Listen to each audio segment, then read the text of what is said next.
Hi hello ನಮಸ್ತೆ. ಎಲ್ಲರೂ ಹೇಗಿದ್ದೀರಾ? ಚೆನ್ನಾಗಿದ್ದೀರಾ ಅಂತ ನಾನು ಅಂದ್ಕೊಂಡಿದ್ದೀನಿ. ಯಾಕಂದರೆ ನಾನು ನಮ್ಮೂರು ಚೆನ್ನಾಗಿದ್ದಾರೆ, ನೀವು ನಿಮ್ಮೂರು ಹೇಗಿದ್ದೀರಾ ಅಂತ ಕೇಳ್ತಾ ಇವತ್ತಿನ ಸ್ಪೆಷಲ್ ವಿಡಿಯೋ ನಿಮಗೆಲ್ರಿಗೂ ಗೊತ್ತಿರುವಂತೆ ಕರಾವಳಿ.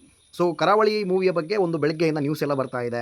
ಪ್ರಜ್ವಲ್ ದೇವರಾಜ್ ಅವರು ಒಂದು ಪ್ರಮೋಷನ್ಗೆ ಬರಲಿಲ್ಲ, ಅವರ ಪೇಮೆಂಟ್ ಆಗಲಿಲ್ಲ ಅಂತ. ಅದಕ್ಕೆಲ್ಲಕ್ಕಿಂತ ಮಿಗಿಲಾಗಿ ಕರಾವಳಿ ಮೂವಿಯ ಒಂದು ಟ್ರೈಲರ್ ಬಂತು. ಇನ್ನು ದಿನಗಳಲ್ಲಿ ನಮ್ಮ ಕರಾವಳಿಯ ಮೂವಿಗಳು ತುಂಬ ಹೆಸರು ಮಾಡ್ತಾ ಇದೆ, ಅದೊಂದು ಖುಷಿ. ಆದರೆ ಈ ಕರಾವಳಿ ಮೂವಿ ನಮ್ಮ ಮನೆಯ ತುಂಬ ಹತ್ತಿರದಲ್ಲಿ ಶೂಟಿಂಗ್ ಆಗಿರೋದಂತೂ ನನಗೆ ತುಂಬ ಹೆಮ್ಮೆ ಅಂತಲೇ ಹೇಳ್ತೇನೆ. ಸೊ ನೀವು ನೋಡ್ಬೋದು, ಇದೇ ಕೊಟ್ಟಿಗೆ, ಇದೇ ಮನೆ, ನಮ್ಮ ಪ್ರಜ್ವಲ್ ದೇವರಾಜ್ ಅವರು ಹಾಗೂ ಕರಾವಳಿ ಚಿತ್ರತಂಡ ಇದ್ದಂತಹ ಒಂದು ಜಾಗ. ಸೊ ನೋಡಿ, ಇದೇ ಕೊಟ್ಟಿಗೆಯಲ್ಲಿ ಕಂಬಳದ ಒಂದು ಕೋಣಗಳ ಒಂದು ವಿಡಿಯೋ ಶೂಟ್ ಆಗಿರ್ಬೋದು. ಸೊ ಈ ಮನೆ ನಮ್ಮ ಮಿತ್ರರವರು ವಾಸಿಸುವಂಥ ಮನೆ ಎಲ್ಲ ಶೂಟು.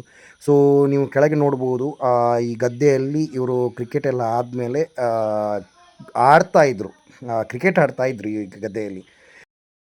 ಮೇಕಿಂಗ್ ಆಗಿರ್ಬೋದು, ಆ ಒಂದು ಸೀನರೀಸ್ಗಳಾಗಿರ್ಬೋದು, ನಮ್ಮ ಕರಾವಳಿಯ ಒಂದು ಆ ಕಂಬಳದ ಒಂದು ಸೀನರಿಗಳಾಗಿರ್ಬೋದು, ತುಂಬ ಒಂದು ಚೆನ್ನಾಗಿ ಮೂಡಿ ಬಂದಿದೆ.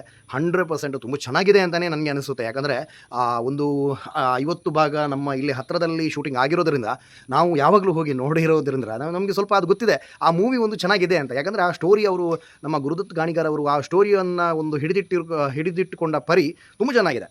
ಸೊ ಆ ಮೂವಿಯಲ್ಲಿ ಬರುವಂಥ ರಾಜು ಬಿ ಶೆಟ್ಟಿ ಅವರ ಒಂದು ಮಹಾವೀರ ಒಂದು ಆ ಲುಕ್ಕು, ಆ ಡೈಲಾಗ್ ಆಗಿರ್ಬೋದು, ಅಥವಾ ನಮ್ಮ ಪ್ರಜ್ವಲ್ ದೇವರಾಜ್ ಅವರ ಆ್ಯಕ್ಟಿಂಗ್ ಆಗಿರ್ಬೋದು, ಹಾಗೆ ಹೀರೋಯಿನ್ ಅವರು ಸಂಪದ ಅವರ ಆ್ಯಕ್ಟಿಂಗ್ ಆಗಿರ್ಬೋದು, ಸ್ಪೆಷಲಿ ಮಿತ್ರರವರ ಒಂದು ಆ್ಯಕ್ಟಿಂಗು ಟಾಪ್ ಲೆವೆಲಲ್ಲಿದೆ, ತುಂಬ ಚೆನ್ನಾಗಿದೆ. ಕನ್ನಡದವರು ಒಳ್ಳೆ ಮೂವಿಗಳನ್ನು ಯಾವತ್ತೂ ಕೈ ಬಿಡಲ್ಲ. ಸೊ ಇಂಥದ್ರಲ್ಲಿ ನಮ್ಮದೇ ಒಂದು ಕರಾವಳಿ ಭಾಗದ ಮೂವಿ ಇನ್ನೊಂದು ನಮಗೆ ಒಂದು ಹೆಮ್ಮೆ ಅಂತಲೇ ಹೇಳ್ಬೋದು. ಅದು ಕೂಡ ಕಂಬಳದ ಒಂದು ರೀತಿಯನ್ನು ಆ ಒಂದು ಕತೆ ಹೆಣೆದಿರೋದು ಆಗಿರ್ಬೋದು, ತುಂಬ ಚೆನ್ನಾಗಿದೆ. ದಯವಿಟ್ಟು ಕನ್ನಡ ಮೂವಿಯನ್ನು ಸಪೋರ್ಟ್ ಮಾಡಿ ಅಂತ ಹೇಳ್ತಾ ನೆಕ್ಸ್ಟ್ ವಿಡಿಯೋ ಜೊತೆ ಮತ್ತೆ ಸಿಗೋಣ. ಟೇಕ್ ಕೇರ್, ಬಾಯ್.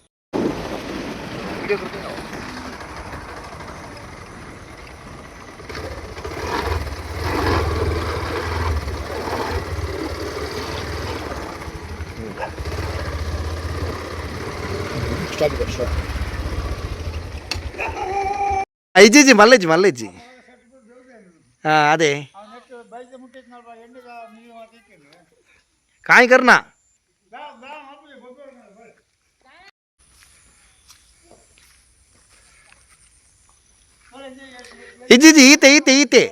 ಈತೆ ಜಸ್ಟ್ ಒಂಚೂರು ನಾವು ವಿಡಿಯೋ ಮಲ್ತೀನಿ, ಮುಲ್ಪನೆ ಮಲ್ದಿನೊಂದು ಬಣ್ಣದು